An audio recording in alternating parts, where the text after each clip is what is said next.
Bonjour et bonsoir. Merci d'être avec nous aujourd'hui pour cette nouvelle émission sur Coract TV. On va essayer de voir ensemble comment, on va se poser cette question, que peut faire le gouvernement comorien pour encourager les membres de la diaspora à investir au pays.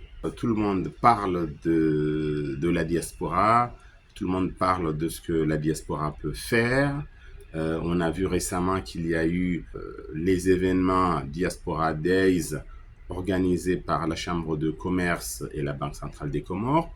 Donc aujourd'hui, je voulais parler avec vous de ce que l'État peut faire, l'État comorien bien sûr, pour aider la diaspora, pour encourager la diaspora à investir au pays. Si vous êtes intéressé par ce sujet, merci d'aimer cette vidéo et de la partager et de vous abonner à notre chaîne. Alors moi c'est Ali Madi, fondateur d'Ocoract.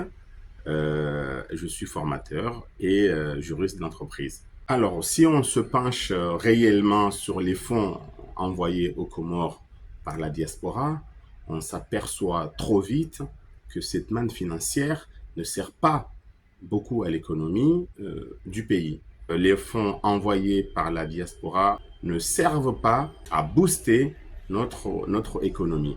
Donc ça, c'est quand même un vrai problème, hein.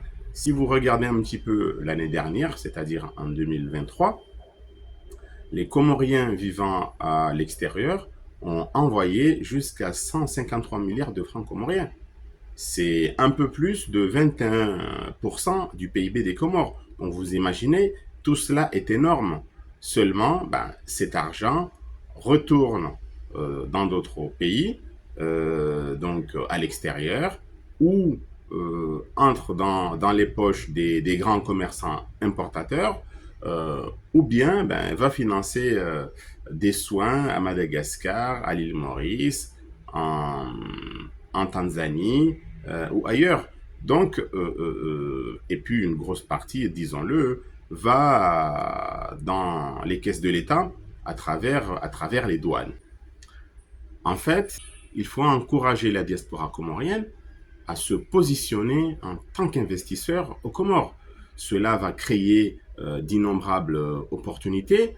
Donc, il y aura d'abord le transfert de compétences, de savoir-faire et de technologie. Tout cela va permettre au pays de se redynamiser économiquement. Donc, vous voyez que ce n'est pas négligeable.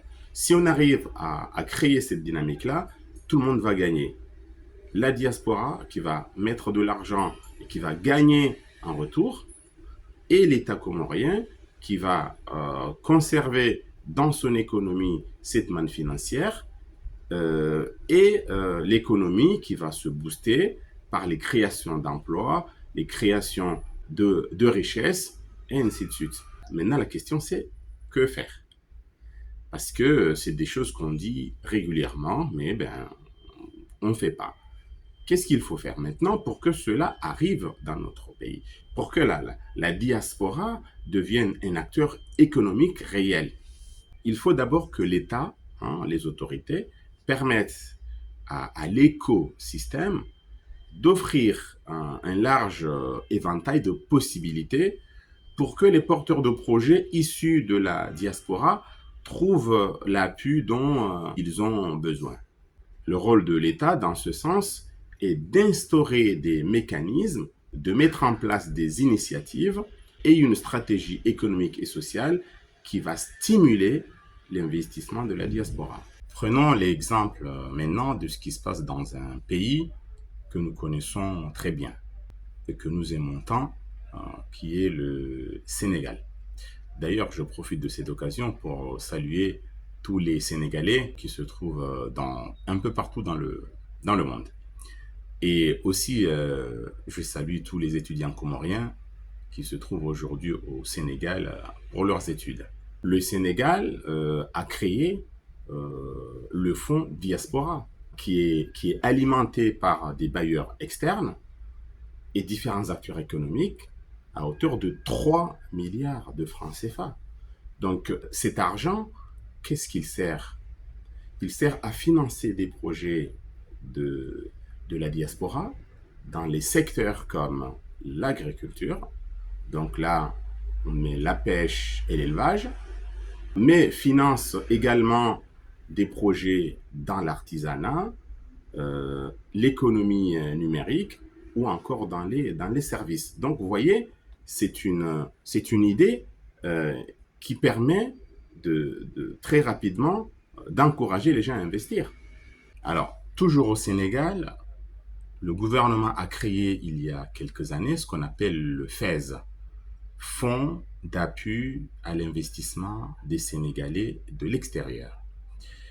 Alors, ce fonds a pour mission d'apporter un accompagnement technique et financier à tous les membres de la diaspora sénégalaise qui souhaitent investir au pays. Depuis les années 2000, beaucoup de pays africains ont mis en place ce qu'on appelle des diasporas bons pour encourager leurs concitoyens qui vivent à l'étranger à contribuer à l'édification des infrastructures dans leur pays d'origine et, et par ricochet de participer au progrès économique et social de leur pays. Donc vous voyez, euh, toutes les astuces, toutes les initiatives sont bonnes à prendre pour permettre à la diaspora de s'investir dans le domaine économique.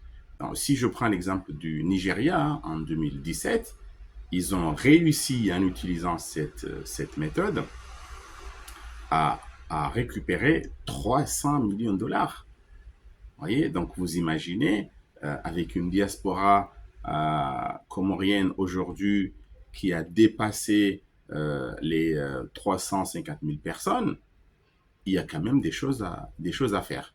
En fait, l'idée dans tout ça, c'est que l'État doit encourager, doit inciter les membres de sa diaspora à privilégier l'investissement productif au détriment de la consommation excessive que nous connaissons jusqu'à aujourd'hui.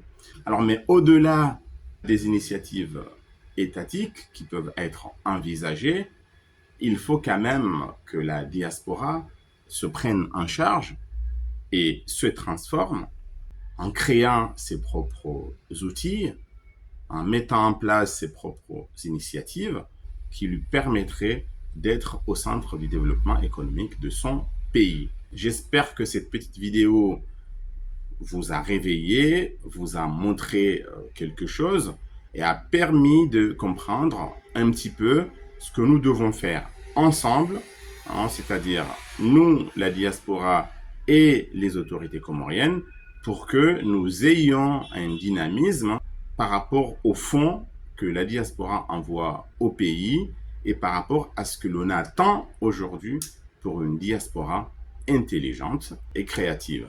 Merci beaucoup et à très bientôt pour une autre vidéo.